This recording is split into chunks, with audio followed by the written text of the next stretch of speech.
MR. Radha அவர்களை பற்றி சொல்ல வேண்டும் என்று சொன்னால், அந்த காலத்திலிருந்து இந்த காலம் வரைக்கும் நாம் ஒரு மறக்க முடியாத நடிகர் என்று சொன்னால் திரு எம்.ஆர். ராதா அவர்கள் தான். ஒன்றுல எம்ஜிஆரை சுட்ட பிறகு அவர் ஒரு சொன்ன வாக்கியம் இன்றைய வரைக்கும் ரொம்ப ரொம்ப புகழ்பெற்றது. என்னடா துப்பாக்கி கண்டுபிடிச்சிருக்கீங்க, எம்ஜிஆரை சுட்டா அவரும் சாவல, அவரும் சுட்டாரு நானும் சாவல, என்னடா துப்பாக்கி கண்டுபிடிச்சிருக்கீங்க என்று தமிழ் சினிமாவில் சொன்ன திரு எம்.ஆர். ராதா அவர்களுடைய முதல்வர். அவரும் ரொம்ப அருமையான சில விஷயங்கள் எல்லாம் பண்ணுவார். ஒரு முறை இன்டர்வியூ எடுக்கும்போது நான் கேட்டேன், நீங்கள் என்ன நினைக்கிறீங்க, கோவம் வரா மாதிரியே கேள்வி கேட்குற, ஆனால் சிரிச்ச மாதிரி மூஞ்சி வச்சுக்கிற, உன்னை திட்டவும் முடியல அப்படின்னாரு. ஆக நேரடியாக எதையும் சொல்லக்கூடியவர், அற்புதமான பேச்சாளர். ஆகவே அவர் இந்த நிகழ்ச்சியினுடைய முதல் அறிமுக உரையை வாழ்த்துறையை வழங்க நம்முடைய கரங்களை தட்டி அவரை அனுப்பிடுவார்கள்.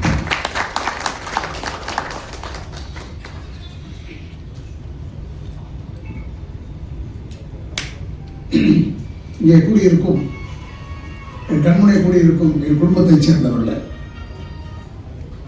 மேடையில் வாழ்த்த வந்திருக்கும் என்னுடைய அன்பு சகோதரர் வேல்முருகன் அவர்களே. ஏன்னா அவரையே எனக்கு ரொம்ப பிடிக்கும்னா, நம்மள மாதிரி ஒரு துணிச்சல்காரர், யாருக்கும் பேட மாட்டார். அவர் பட்டதை சொல்லுவார். பட்டத்தை சொன்னதுனால அவர் நிறைய பட்டிருக்காரு, அது வேறு விஷயம். இருந்தாலும் அதெல்லாம் பற்றி கவலை இல்லாமல் பேசிக்கிட்டு இருந்தேன். அதனால் சொன்னார். அதே போல் என்னுடைய அதாவது அந்த காலத்து ஜோடின்னு சொல்கிறதா இந்த காலத்து ஜோடின்னு சொல்கிறதா, அந்த காலத்து தான் ஜோடி அம்பிகா அவர்கள். நாங்கள் நடித்த படமெல்லாம் நல்லா ஓடிச்சோம். இல்லை பேய் வீடு, நாகம், அப்புறம் வீரன் வேலு தம்பி எல்லாத்தையும் பண்ணியிருக்கோம். எங்களுக்கு ஏன்னா என்னோட ஹீரோயின் செய்கிறதுக்கு நான் ஒத்துக்கிட்டு நடித்த ஒரே ஆளு தான்.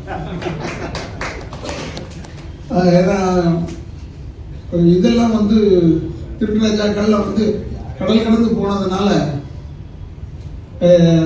கோவாக்கெல்லாம் போனதுனால அங்கே இல்லைங்க அவங்க ஜோடி இல்லைன்னு சொல்லிட்டாரு எங்கள் இயக்குனர் ராமநாராயணன் சார். இதே மாதிரி அண்ணன் சிஎம் ரெட்டி அவர் எங்களை இப்போ சொன்ன பிரச்சனையாயிடும். ஏன்னா இப்போ அந்த பிரச்சனை தான் பெருசாக ஓடிட்டு இருக்கு. தேவையில்லாத பிரச்சனை தான், அதான் ஓடிட்டு இருக்கு. தெலுங்கா, தமிழா, அது இது நிறைய ஓடிட்டு நேரத்தில் நம்ம இதை சொல்ல தேவையில்லைன்றதுக்காக என்ன சொல்லுவார் சிஎம் ரெட்டி அவர்களுக்கும். மேலும் மாஸ்டரை பற்றி சொல்ல தேவையில்லை. செல்வம் மாஸ்டர் அவர் நான் நினச்ச கூப்பிட்டா வந்துடுவார் போல இருக்கேன்னு கூப்பிட்டு பார்த்தேன். வேலைவாசியை பார்த்தோன்னு ஐயோ வேணாம் சாமி, ஏன்னா நமக்கு அடிக்கிறதுக்கு தானே ஒரு ஆள், அது நாம் பார்த்துக்கலான்னு சொல்லிட்டு. ஆனால் இவங்க யூனியன் எல்லாமே நம்ம நுழையவும் முடியாது, அது ஒரு கஷ்டம். அவருக்கும்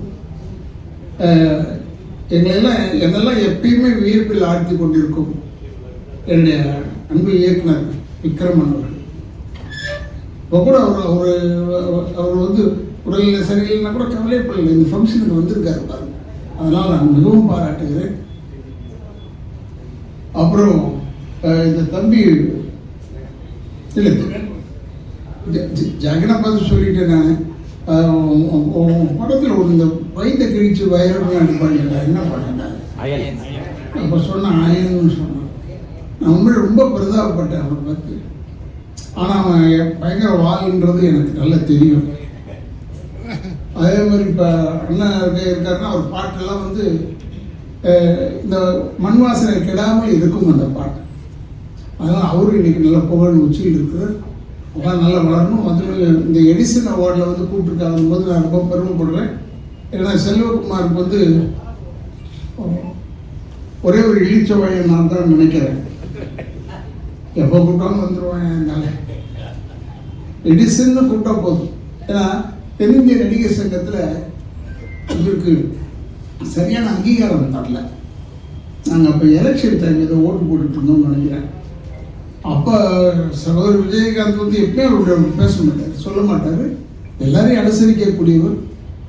சும்மா தொந்தரவு பண்ணாதன்ற ஏதோ ஒன்று சொல்லிட்டார். அப்போ நான் கூப்பிட்டு சொன்னேன், டே எதிர்காலத்தில் நம்ம பெரிய ஆளாயிட்டானா அப்புறம் நம்ம வணக்கம் சொல்ல வேண்டியதாக இருக்கும், எல்லாம் வேணாண்டா விட்டு விடு. அவருடைய ஃபங்க்ஷனுக்கு எங்கே மலேசியாவில் கூப்பிட்டாரு போனாங்கன்னா எல்லாத்துக்கும் போனேன். ஆனால் ஒரு ஒரு ராசி இருக்கு அவர்கிட்டையும்.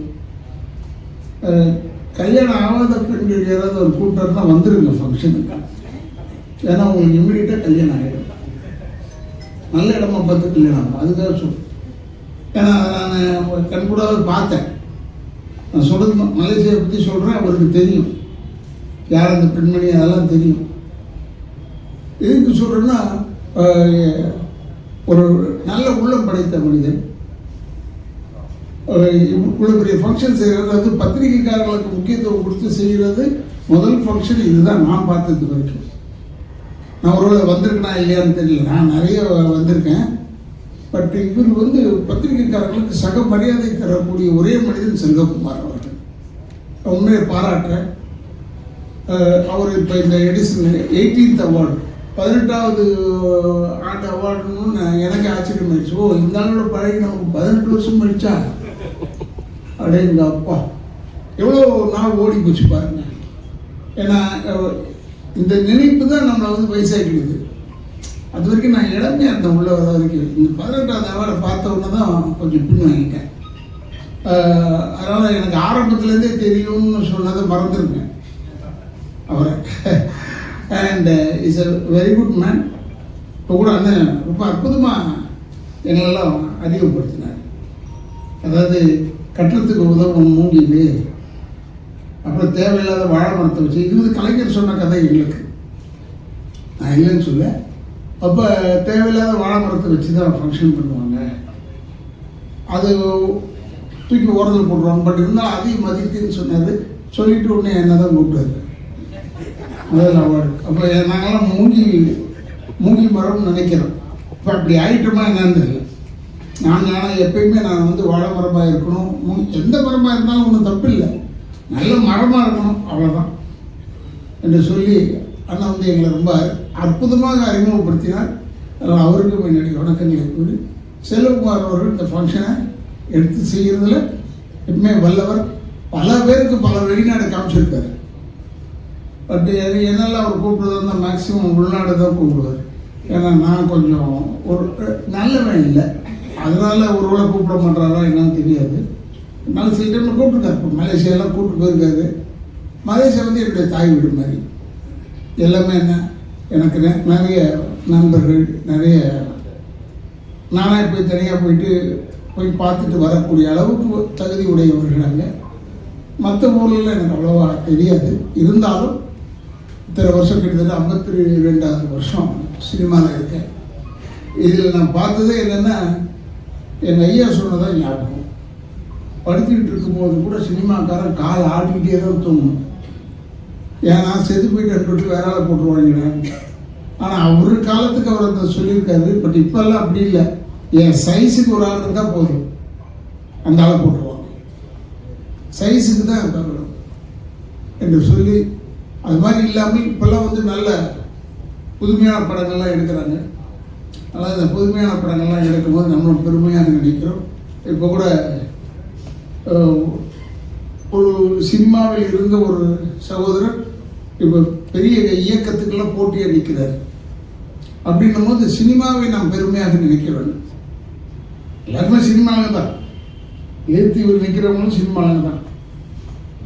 ஆனால் இந்த சினிமாவை பொறுத்தவரை எந்த நேரத்தில் எது வெடிக்கும்னு சொல்ல முடியாது. அதுக்காக சொல்கிறேன்.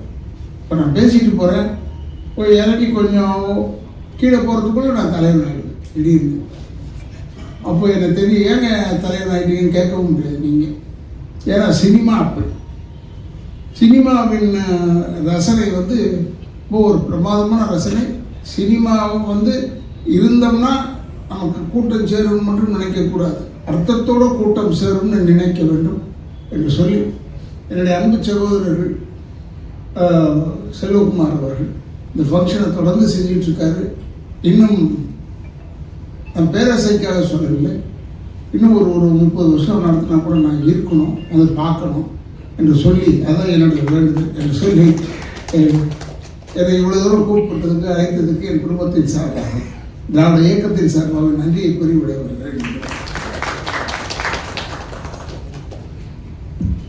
சினிமாக்காரர்கள் காலாட்டி கொண்டே இருக்க வேண்டும் என்று சொன்னதற்கு நம்முடைய கைத்தட்டலை நாம் இன்னும் கொஞ்சம் உற்சாகமாக கொடுக்கலாம்.